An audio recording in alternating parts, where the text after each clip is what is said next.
இதுக்கு கரண்டி எடுக்கவே இல்லைம்மா. எடுத்துக்கோ.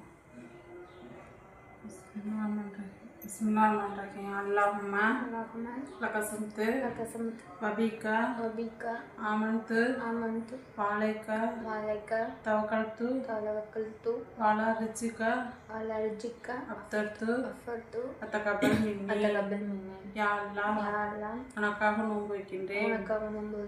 உன்னை கொண்டு ஈமான் கொண்டேன். உன் ரிஜ்கை கொண்டு நோன்பு திறக்கின்றேன். என் நோன்பை ஏற்றுக்கொள்வாயாக.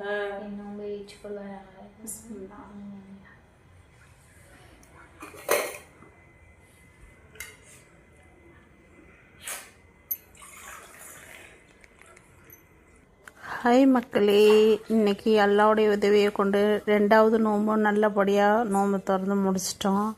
அல்ஹம்துலில்லாஹ். யாரெல்லாம் நோன்பு இருக்கீங்கன்னு கமெண்டில் சொல்லுங்கள். என்னென்னலாம் வச்சு நோன்பு திறந்தீங்கன்னு சொல்லுங்கள். இன்ஷா அல்லாஹ்.